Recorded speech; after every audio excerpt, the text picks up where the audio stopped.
Bienvenue sur le podcast du Tao pour tous. Chaque semaine, je décrypte et démystifie pour vous la philosophie taoïste. Une sorte de Dao De Jing pour les nuls, version 21e siècle. Tout ça pour vous inspirer et vous donner des conseils concrets, que vous soyez pratiquant ou néophyte. Vous écoutez l'épisode 76, Évoluez bon sang. Je suis Serge Gillette et depuis 2012, j'enseigne la pratique taoïste un peu partout en France. Je suis aussi fondateur de TheDaoProject.org, la seule plateforme dédiée à l'apprentissage, pratique et moderne du taoïsme. Toutes les voies anciennes de développement de l'humain parlent d'évolution. Toutes ces voies nous poussent à aller vers quelque chose de plus grand. Ok, là on est sur un thème connu, mais qui sait réellement et concrètement de quoi on parle? C'est quoi ce plus grand? Pour épaissir un peu plus ce brouillard, l'idée de se développer est désormais reprise un peu partout dans le monde du coaching et dans le business de l'humain, sans plus de précision. On évoque une fois de plus un concept sans jamais le définir, pas plus qu'on ne donne de moyens de mesure. C'est l'histoire sans fin du fumeux, l'histoire classique des grands mots ou du jargon métier utilisé en abondante tartine pour masquer son ignorance. Dans cet épisode, j'aimerais dissiper un peu de ce brouillard. Pour ça, je vais vous exposer la vision de ma tradition. Même si c'est beau et satisfaisant d'avoir un cadre théorique et de pouvoir en parler, vous avez compris en suivant ce podcast que ce savoir ne sert à rien. Enfin, il ne sert à rien s'il n'est pas applicable. On doit avoir une utilisation concrète, activable, comme on dit dans le jargon de l'entreprise. Je vais vous donner la méthode qui, dans notre vision taoïste, permet de savoir où on en est dans son évolution, comment l'appliquer et comment éviter quelque chose tra. Ça va pas être nécessairement agréable, vous êtes prévenus. Dans ma tradition taoïste, nous divisons l'évolution de l'humain en 3 stades. 3 stades qu'on pourrait encore diviser en 3, ce qui ferait 9 stades au final. Le chiffre est cool, mais franchement, ça serait couper les cheveux en 4. Ces 3 stades sont soi, le clan et les autres. Soi, c'est le jeu égotique, c'est l'individualité, le moi dans toute sa splendeur. Le clan, c'est l'ensemble des personnes qui gravitent autour de vous. Les autres, c'est les autres, ceux qui ne rentrent pas dans les 2 premières catégories. Ok, mais là tu définis des groupes de personnes, pas des stades d'évolution. Bien vu. Il se trouve que notre vision de l'évolution de l'humain est justement liée au comportement qu'on a envers ces différents groupes. Prenons le premier stade, le soi, le moi ou le je. Dans ce stade, toutes nos actions ont pour but de satisfaire nos besoins personnels. Par besoin, j'entends dans ce contexte la réunion de 2 concepts. Petit 1, les besoins primaires. Petit 2, les envies que l'on confond avec ces besoins. Les besoins primaires sont simples. Manger, boire, être au chaud. Les envies, c'est l'iPhone 23, être admiré, être rassuré sur sa prétendue valeur, bien se faire voir des autres, être diverti, aller se balader au bord de la plage, boire une bière, faire un jeu vidéo, se marier. Vous remarquerez que même si certaines envies paraissent un peu pourries, un peu minables ou carrément pathologiques, il y en a qui ne prêtent pas à conséquence. Je peux avoir envie de boire une bière ou d'avoir un iPhone dernière génération. Il n'y a aucun mal à ça. Le danger vient de la confusion entre les besoins et les envies, de mélanger les deux et donc de prendre nos envies pour des besoins. C'est un danger car si un besoin doit être rempli, l'envie, elle, n'a aucun impact vital. Quand on est un touriste coincé sur une autoroute de montagne, après une chute de neige, avoir des fringues à la mode, ça aide pas. A contrario d'une grosse couverture en laine en provenance d'un surplus. À vouloir combler mes désirs, je vais dépenser de l'énergie pour quelque chose qui ne mérite pas autant d'attention. Bon, ce qui somme toute n'est pas si grave en soi. Mais en revanche, et ça c'est plus grave, je vais me sentir attaqué dans mon essence, mis en danger si on ne me permet pas de subvenir à ce que je crois être vital. Je vais me sentir en danger alors que rien ne me menace. C'est stupide et mes réactions vont être disproportionnées. Je vais évoluer en mode survie alors que ma survie n'est pas en jeu. J'espère que ça vous éclaire un petit peu sur l'agressivité de certaines personnes quand on hausse les sourcils à l'idée qu'ils s'identifient comme des renards. Personnellement, je côtoie une personne xénogenre renard. En fait, j'en côtoie plusieurs. La confusion entre les besoins et les envies peut avoir plusieurs origines. Petit 1, un grand manque de clarté sur nous. Petit 2, un manque d'ouverture d'esprit qui nous empêche de nous débarrasser de nos préjugés. Petit 3, un mental très faible qui n'est pas capable de réfléchir. Bien sûr, ça peut être une combinaison de tous ces facteurs. Par exemple, l'adolescent qui estime qu'il est capital pour lui d'avoir un jeans de telle marque est poussé par son manque de clarté sur qui il est. Il tente de compenser ce manque de clarté en adoptant les caractéristiques artificielles d'un groupe social. Et il ne s'en rend pas compte. Dans notre exemple, certes caricatural mais réel, ces caractéristiques comprendraient donc le jeans de marque. Pour en revenir au stade d'évolution, dans le premier d'entre eux, nous ne sommes préoccupés que par nos besoins, qu'ils soient réels ou fantasmés. Nos actions vont donc tourner autour de la réalisation de ces besoins. Dans le second stade, nous faisons partie d'au moins un groupe d'individus relativement équivalents. Il peut y avoir une certaine forme de hiérarchie, et si c'est le cas, nous ne sommes pas nécessairement à la tête. Plus subtil, tous les membres du groupe ont leur importance. Nos actions au sein du groupe sont essentiellement tournées vers le bien-être du groupe et de ses membres. Dans le troisième stade, une partie de nos actions est tournée vers des personnes que l'on ne connaît pas, voire que l'on ne connaîtra jamais. Nous accomplissons des actions qui pourraient être vues comme à perte, car ne nous apportant pas de bénéfices directs. Tu veux dire que le troisième stade, c'est l'altruisme ? Oui, mais il faut faire attention avec ce mot, comme avec tous les grands concepts. Il y a des subtilités et des pièges qui se cachent derrière tout ça. Pour justement creuser ces subtilités et déjouer ces pièges que ces définitions viennent de créer, je vous propose de prendre une série d'exemples tirés de la vie réelle. Je vais vous demander de réfléchir 2 secondes à chacun d'entre eux pour voir où ils se situent. Donc, n'hésitez pas à faire pause et ensuite, je vous explique. Vous êtes prêts ? Prête.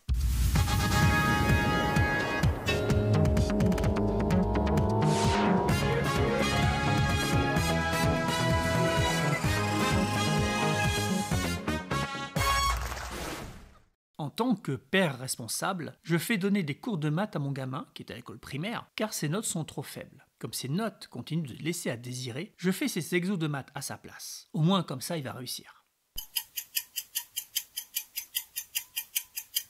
Toute ressemblance avec des personnes ayant existé... Bref. Je dirais que c'est le premier stade, parce que le père, il n'a pas vraiment envie que son enfant y réussisse, sinon il ne ferait pas ses devoirs à sa place, je pense. Ça donne plutôt l'impression qu'il a peur qu'on le prenne pour un mauvais père, ou qu'on le juge parce que son enfant a des mauvais résultats en maths. C'est exactement ça. On pourrait croire que l'enfant fait partie d'un groupe, qui serait la famille, et que le père, faisant aussi partie de ce groupe, ait à cœur le bien-être de ses membres. Mais en réalité, on est dans un pur égoïsme. C'est juste qu'il ne veut pas passer pour un mauvais père. Il pense que chaque fois que son enfant ramène une note qu'il juge, lui, médiocre, c'est lui qui est jugé, diminué, rabaissé. Le bénéfice de faire les devoirs de maths de son gamin, c'est pour lui, pas pour le gamin. Stade 1. Tiens, on va modifier un peu l'exemple. Disons que c'est une mère qui ne fait pas les devoirs de son enfant à sa place, mais qui passe beaucoup de temps à l'aider chaque soir. Que chaque fois qu'une note médiocre est obtenue, cette mère se sente abattue et qu'elle redouble donc d'efforts pour aider son enfant. Tu placerais ça où ? Là, je pense qu'il s'agit sans doute du second stade d'évolution, parce qu'il y a la notion de groupe. Ou pas. En fait, il faudrait en savoir plus, avoir plus de données. S'il faut, cette mère vit les échecs de son enfant comme les siens. Dans ce cas, il n'y aurait pas deux groupes, mais juste une seule personne. Parfois, les parents confondent leurs enfants et eux-mêmes avec un aspect fusionnel qui est aussi nuisible que s'ils se moquaient éperdument de ces derniers. Si on est dans un tel cas de fusion, de confusion, on est alors dans le premier stade d'évolution. L'échec de l'enfant, c'est l'échec de la mère. Il se peut aussi, dans un tout autre registre, que cette mère ait vraiment à cœur de manière désintéressée le succès de sa progéniture. Mais alors, comment faire la différence ? Si je vous donne 2 exemples assez proches, avec un dont on ne peut rien tirer pour l'instant, c'est pour vous montrer que le diable se cache dans les détails, et qu'il faut éviter de tirer des conclusions trop hâtives. Ce sera d'autant plus vrai quand vous appliquerez ça sur vous. Restons dans le registre des enfants. Je couvre mon gamin de cadeaux et de jouets. Ah, là, tu me mets le doute. Tant mieux. Il y a plusieurs possibilités, mais toutes du premier stade. Tu peux vouloir que ton enfant t'aime, égoïsme de base. Tu peux vouloir offrir à ton enfant ce que tu n'as pas eu la chance d'avoir et vivre ça au travers de lui, égoïsme de base. Tu lui offres des jouets qui n'existaient pas à ton époque. On va dire que tu cherches à te faire plaisir, donc égoïsme. Tu veux faire croire que tu aimes ton enfant ou que tu t'en occupes, égoïsme. Il n'est pas vraiment possible de justifier sans mauvaise foi que couvrir de distractions en surnombre va aider l'enfant à se développer. Personne de sensé ne peut justifier que diluer l'attention de son enfant va la renforcer. J'enseigne la méditation et je cherche vraiment à ce que les élèves réussissent. Donc, je cherche toujours une meilleure manière d'expliquer. Clairement, deuxième stade. C'était une question piège. On n'en sait rien. S'il faut, je me comporte comme ça pour qu'on me perçoive comme un bon prof. Mes raisons peuvent être aussi de me rassurer ou d'attirer plus d'élèves. Rien ne dit que ma motivation ne soit pas purement égoïste et que je me fiche pas royalement du bien-être de mes élèves. Il se peut aussi que je vois l'enseignement comme une forme de groupe composé d'un prof, d'élèves et d'une matière et que je cherche à ce que cette alchimie fonctionne. Mais n'extrapolons pas. Avec les données présentes, tu ne peux en tirer aucune conclusion. Je passe de nombreux week-ends à la Croix-Rouge sur des activités, des festivals, des fêtes pour assurer les premiers secours. Alors, je dirais deuxième stade encore, parce qu'il y a quand même une notion de groupe. Encore une fois, on n'en sait rien.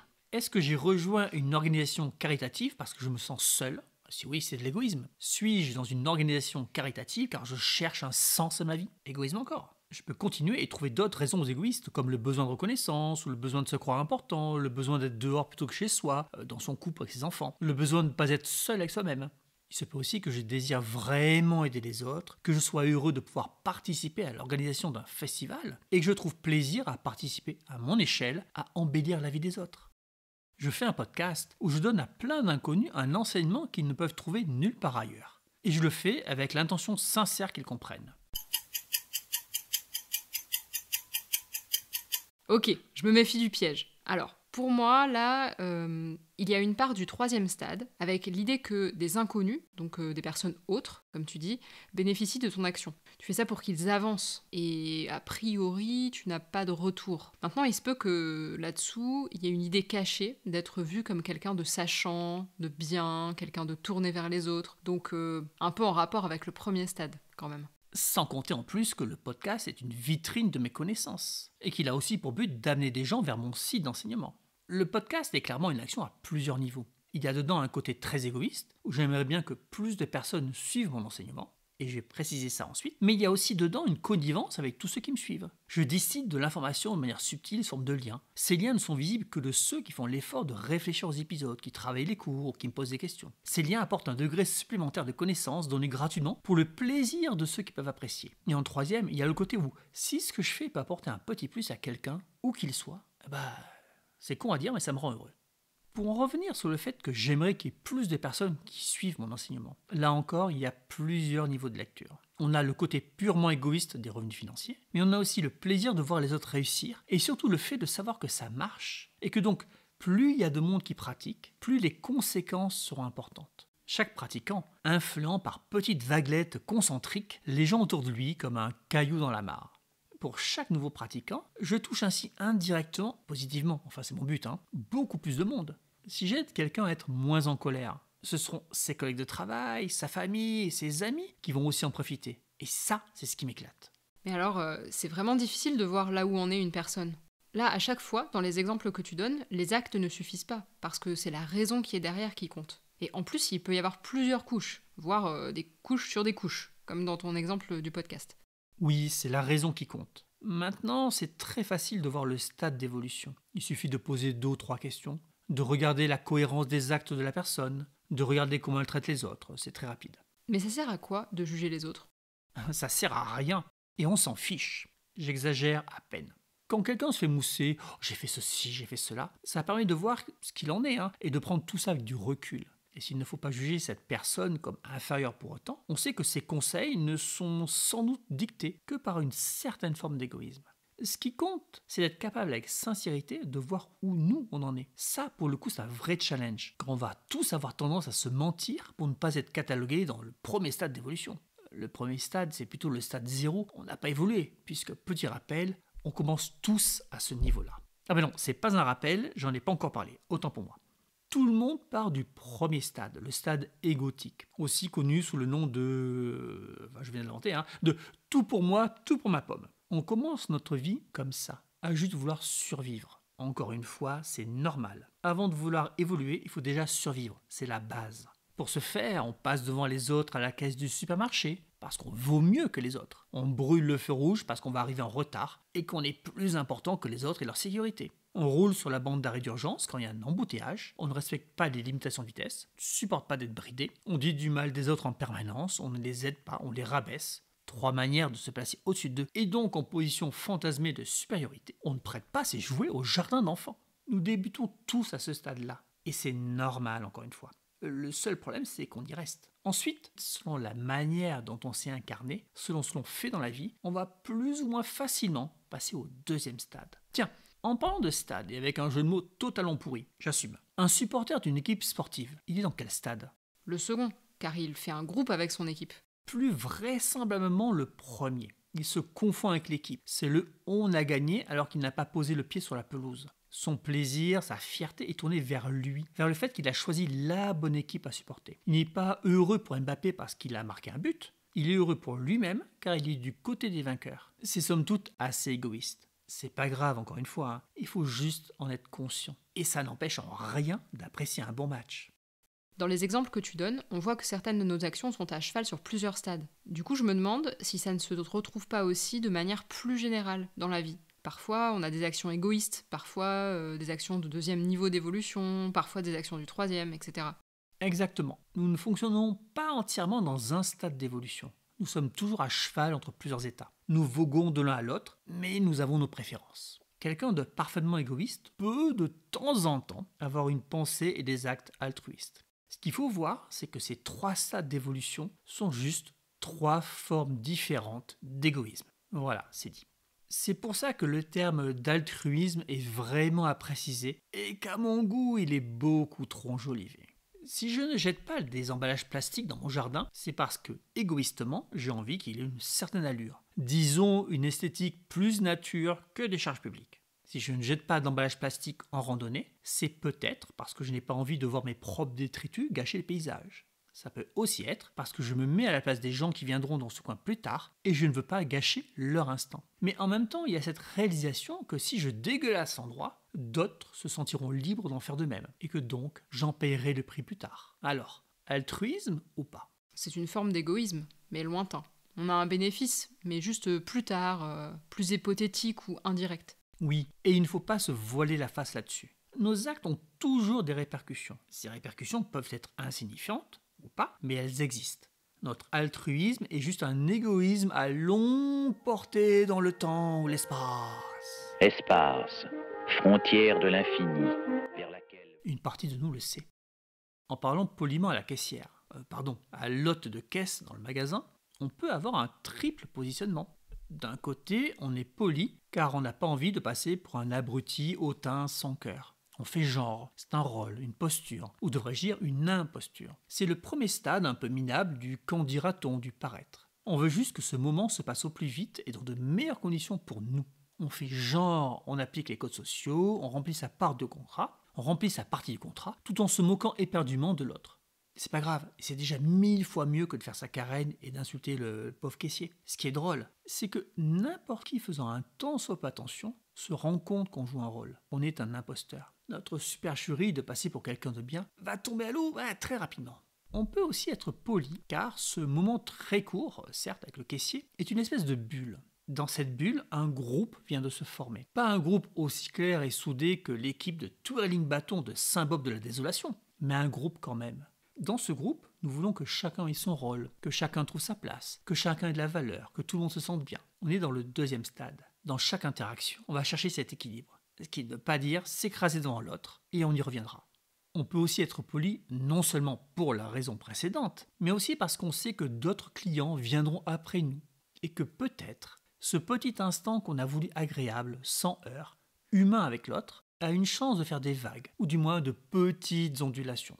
Peut-être que ce caissier va se dire que finalement, tous ses clients ne sont pas des abrutis, et qu'il sera plus ouvert envers les suivants. Peut-être aussi qu'en rentrant chez lui le soir, il racontera qu'il a eu une bonne journée et que d'autres profiteront de sa positivité. Dans chaque interaction, on va, sans vraiment s'en rendre compte, chercher cet effet de bord, comme dirait l'informaticien que j'étais. Cet effet de vague du caillou jeté dans la mare. Et au fond de nous, on sait qu'à un moment donné, cet effet positif reviendra vers nous. On le sait pour l'avoir expérimenté. C'est pas juste un truc mielleux de mystique. Non, ce sont des expériences amusantes dans la vraie vie. On le sait et ça nous fait plaisir. J'insiste, mais franchement, je trouve difficile de savoir où on en est. Comment est-ce qu'on peut s'assurer qu'on ne se ment pas? C'est difficile, mais pas impossible. J'ai donné plein d'indices dans cet épisode et je vais vous donner clairement la méthode. Tu dois regarder avec sincérité ce qui se passe en toi Quand tu interagis avec les gens, quand tu fais un choix, que tu accomplis une action, est-ce que cette action, ce choix te conforte dans ta valeur? Est-ce que ça te fait sentir plus fort, plus confiant, plus important? Est-ce que ça te rassure? Est-ce que ça renforce ta position? Si oui, c'est du premier stade. Est-ce que tu es heureux pour l'autre quand il réussit, même si tu n'y es pour rien dans son succès? Est-ce que son plaisir rejaillit un peu sur toi comme par procuration? Est-ce que l'harmonie du groupe est essentielle? Est-ce que tu as un a priori positif sur les gens? Là, c'est plus le second stade. Donc, au cas où c'est pas clair, si le succès des autres, alors que tu n'y es pour rien, ne te fait pas réellement plaisir, si tu penses que les autres c'est des cons, que tu es content quand, après ne pas avoir suivi tes conseils avisés, ils échouent, je t'avais bien dit que ça ne marcherait pas, ce n'est pas le second stade. Est-ce que tu te fiches de l'impact, que tu ne cherches pas un gain ni un retour positif, et que tes actions te font néanmoins plaisir? Est-ce que le bonheur ou le succès des autres, même si tu n'y es pour rien, te fait plaisir? Est-ce que ça te fait plaisir de voir les autres évoluer, même si c'est plus vite que toi? Le mot-clé est plaisir. Ce truc simple que l'on ressent quand tout est dans l'ordre naturel des choses. Est-ce que tu éprouves du plaisir à faire une action qui profitera à d'autres sans qu'il n'y ait de retour pour toi dans l'immédiat? Là, c'est le troisième stade d'évolution. Il y a des grosses différences entre les stades quand même. Est-ce que c'est pas difficile de côtoyer des personnes qui sont dans d'autres stades d'évolution? Non, pas du tout.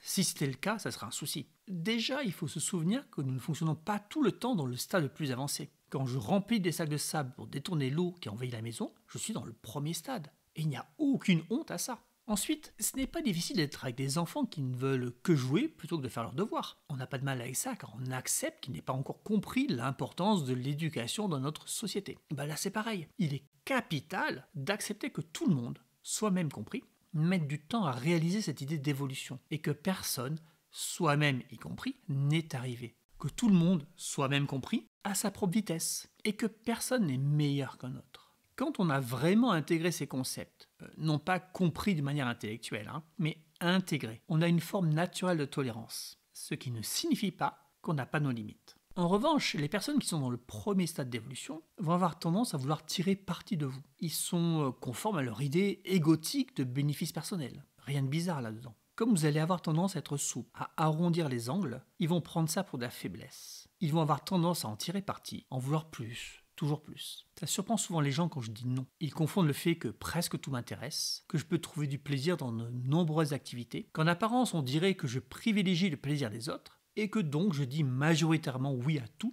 avec une incapacité de s'affirmer, avec un manque de caractère, de la mollesse ou de la faiblesse. Il n'y a juste aucun rapport.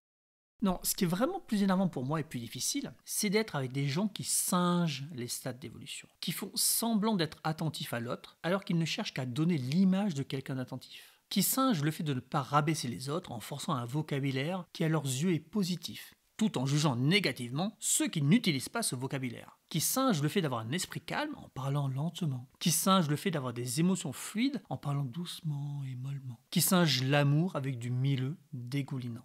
Ça m'énerve, ouais. Car au-delà de l'hypocrisie de la chose, ça donne une idée minable de ce qu'on cherche à développer. Je me dis que quiconque, en voyant ces gens-là, qui singent cette forme d'amour tout en étant rempli de haine, doit avoir envie de s'enfuir loin, très loin de toute idée de développement de l'humain. Si faire du développement personnel, ça amène à ça, franchement, autant pas le faire. C'est ça qui m'énerve. Le fait que leurs actions peuvent empêcher le développement des autres en les détournant. Et ouais, c'est un truc sur lequel j'ai pas encore lâché. Comme vous pouvez le voir, j'ai encore pas mal de travail. Et concrètement, pour aller vers le stade suivant, c'est quoi la méthode? Dans notre tradition taoïste, on dit qu'il faut pratiquer, qu'il n'existe pas une seule voie unique pour arriver, mais qu'en combinant de multiples voies, on va avancer plus vite. Combiner plusieurs voies, ça sonne un peu comme de la distraction, non? Alors oui, ça sonne comme se distraire, mais dans ce discours, on fait référence à la combinaison de chemins très spécifiques, comme la voie de l'humain avec corps, énergie, esprit, la voie de la divination avec le I Ching, la médecine de l'humain avec la médecine chinoise et la médecine taoïste, la médecine du monde, la compréhension du mandat. Ce ne sont pas des distractions, car si c'est bien enseigné, les passerelles entre chaque voie vont être mises en évidence. Chaque compréhension, chaque réalisation, chaque succès dans une voie va nous aider dans les autres. On va grimper sur la montagne un peu par tous les côtés à la fois. Enfin voilà, ça c'est notre vision. Mais peu importe comment vous faites, l'essentiel c'est quand même d'évoluer.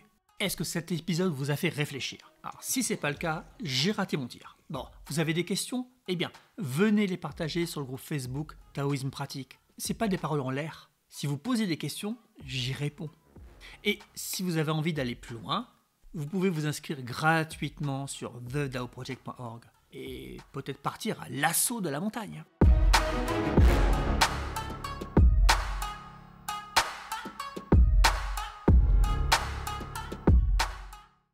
C'est pas des paroles en l'air. C'est pas des paroles en l'air. Non, c'est pas des paroles en l'air. Elles sont en buis. Toutes les voix anciennes, toutes les voix enseignent aussi. Oui, c'est ça en fait. C'est un épisode plein de contrefaiterie. C'est ça. On va pas y arriver. Les paroles en l'air. Eh ben. Les voix enseignent. Bien.